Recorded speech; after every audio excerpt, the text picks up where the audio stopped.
नमस्कार, मैं हूं रत्ना और आप देख रहे हैं सी न्यूज भारत। आए रुक करते इस खबर की ओर। खबर श्रीगंगानगर से है, जहां जिले के सदर थाना क्षेत्र में 13 वर्षीय नाबालिग बालिका से कथित सामूहिक दुष्कर्म के मामले ने पूरे प्रदेश को झकझोर कर रख दिया है। पुलिस ने मामले में अब तक 21 आरोपियों को गिरफ्तार किया है, जबकि अन्य संदिग्धों की भूमिका की जांच जारी है।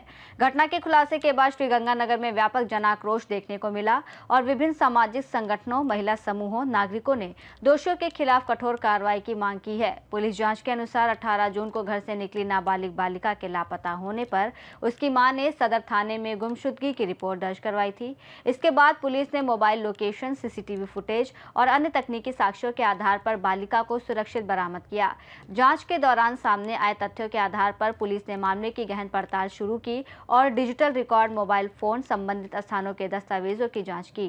पुलिस के अनुसार जाँच में कई लोगों की संलिप्तता सामने आने के बाद लगातार कार्रवाई करते हुए 21 आरोपियों को गिरफ्तार किया गया। और इस बीच राजस्थान महिला आयोग की पूर्व अध्यक्ष रेहाना रियाज ने मामले को लेकर तीखी प्रतिक्रिया व्यक्त की है। रेहाना रियाज ने कहा कि यदि जांच में सामने आए आरोप सही साबित होते हैं तो ये केवल अपराध नहीं बल्कि इंसानियत को शर्मसार करने वाला कृत्य है। उन्होंने आरोप लगाया कि जिन स्थानों पर इस तरह की गतिविधियां संचालित होती हैं उनकी गहन जाँच होनी चाहिए और यदि किसी की लापरवाही या मिलीभगत सामने आती है तो उसके खिलाफ भी सख्त कार्रवाई की जानी चाहिए। उन्होंने कहा कि पीड़िता को शीघ्र न्याय मिलना चाहिए और दोषियों को ऐसी सजा दी जानी चाहिए जो समाज में एक मजबूत संदेश दे सके। वही पुलिस का कहना है कि मामले की जांच अभी जारी है और आने वाले दिनों में और भी महत्वपूर्ण तथ्य सामने आ सकते हैं।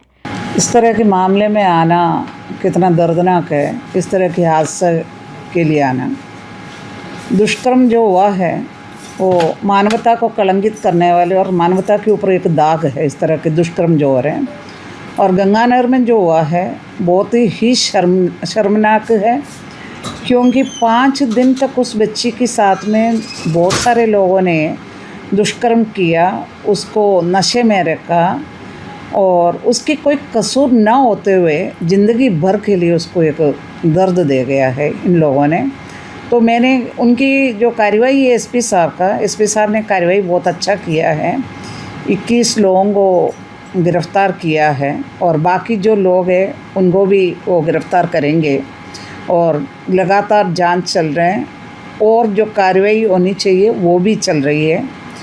कोई भी एक आईपीएस कहीं भी एसपी बन के आते हैं 1 साल 2 साल मैक्सिमम 3 साल का एक पीरियड होता है, उसमें उनको पूरा ज़िले को समझना पड़ता है।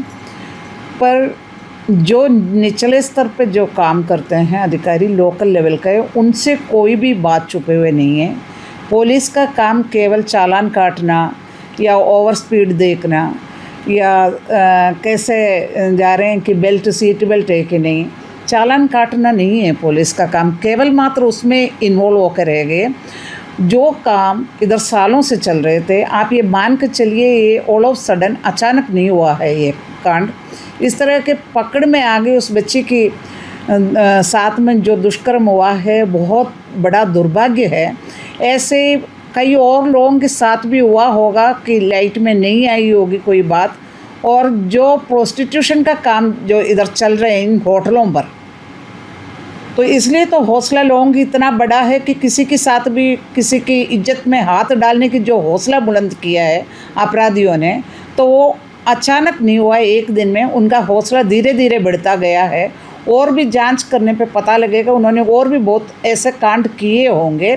तो उन सबके ऊपर जो जिम्मेदारी है, जो लोग हैं उसको वो तय करना बहुत ज़रूरी है।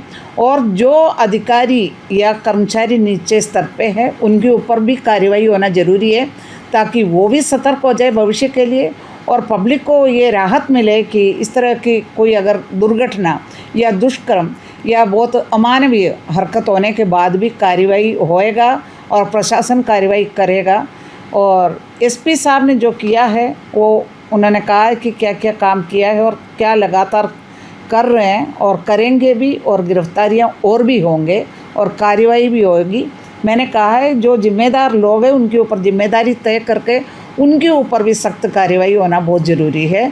और जो इस तरह के कुकुरमुत्ते की तरह मशरूम टाइप में जो होटल्स रातों रात खड़ी हो रही है, छोटे छोटे क्यूबिकल नुमा जो कमरा बना करके उसके अंदर इस तरह के हो रहे हैं, उसके ऊपर भी नज़र रखना ज़रूरी है।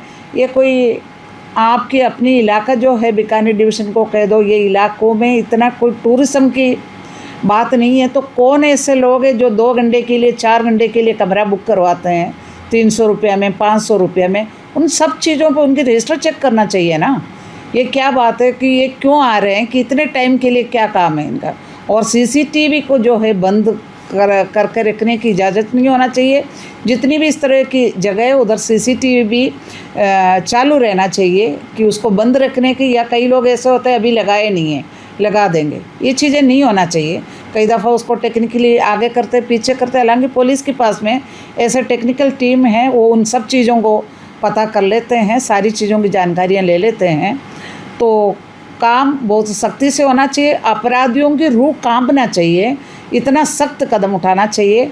और इधर लोकल जो है लोगों ने अच्छा काम किया है, महिला कांग्रेस ने बहुत बढ़िया काम किया है। मैंने उनसे ये भी कहा है, विचारधारा चाहे कोई भी हो, धर्म कोई भी हो, चाहे कुछ भी हो, कार्यवाही सबके लिए समान रूप से होना चाहिए, चाहे वो कोई विचारधारा का आदमी क्यों ना हो, उसके ऊपर सख्त कार्रवाई होना चाहिए और लोगों को सीख भी मिलना चाहिए, न्याय मिलना भी चाहिए, न्याय मिलता हुआ दिखना भी चाहिए। श्रीगंगानगर से सीनियर संवाददाता हेमंत कुमार की रिपोर्ट। इस रिपोर्ट में इतना ही। देश और दुनिया की तमाम बड़ी खबरों के लिए देखते रहिए सी न्यूज़ भारत।